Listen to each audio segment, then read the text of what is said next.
Elon Musk's party going to look like? What is going to be the key agenda for it? As you've seen, this was a bromance that we witnessed just a few months ago, and now it's completely changed. And Elon Musk has made that announcement of his own party.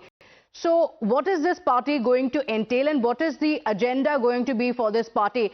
No doubt the first agenda that Elon Musk has spoken about is fiscal discipline, which is one issue that he had a fallout with Trump. So that is going to be top on the agenda, fiscal discipline for the country. He was also heading DOGE. He has spoken about it previously as well. And of course, also speaking about tech-friendly immigration. This was also one of the issues where Donald Trump or the MAGA supporters had in fact differentiated from what Elon Musk said. He had also been criticized, and now finally that could be part of his agenda, his party's agenda, tech-friendly immigration to the country, because Elon Musk has spoken about bringing the best talent from across the world to the United States. And of course, government efficiency. He was running a department which was called the Department of Government Efficiency. So no doubt when he launches that party, this is going to be a big part of that party. And free speech. Elon Musk has spoken about free speech when he took over social media, when he took over Twitter and turned it into social media X as well. He spoke about free speech. So free speech protection is going to be top on the agenda in this party. And apart from that, military modernization, and he now says that he is going to be targeting about 2 to 3 Senate seats as well as 8 to 10 House seats. His strategy being to form a swing bloc to control the critical votes. But interestingly, after these announcements have been made by Elon Musk, Donald Trump, the US president, who until very recently called him a wonderful man, has now gone on to call him a train wreck. I think it's ridiculous to start a third party. We have a tremendous success with the Republican Party.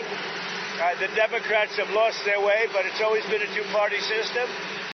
And I think starting a third party just adds to confusion.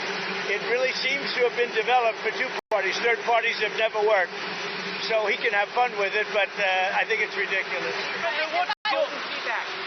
But we're working on a lot of things with Israel, and one of the things is probably a permanent deal with Iran. In other words, they have to give up all of the things that you know so well. So clearly, Team Trump is also striking back. Remember, throughout the feud, Donald Trump accused Musk of Trump's inner circle being talking about how the federal contracts to Tesla as well as SpaceX and Starlink need to be looked at, and opening probes into the subsidies.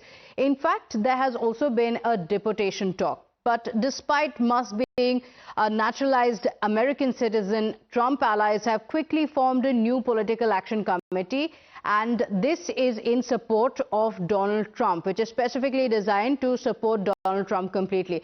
But how challenging is it going to be for Elon Musk? He may be the richest man in the world, but getting into politics could come with its own set of challenges. So let's talk about the challenges at the moment. As of now, there is no FEC registration that has been done for the America Party.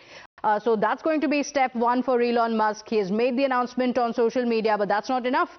He has to go through the process.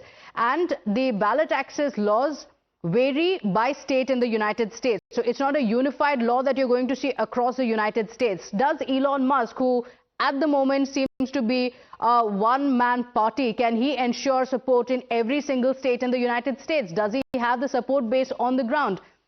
So as of now, there is no grassroots machinery that is available for Elon Musk, because everything on social media, in fact, even the voting for whether he should be launching a party or not, has all come on social media.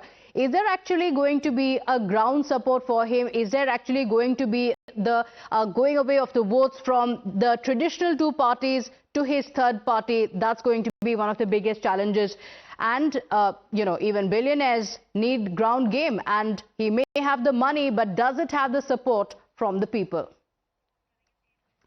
All right, with that, let's shift our attention now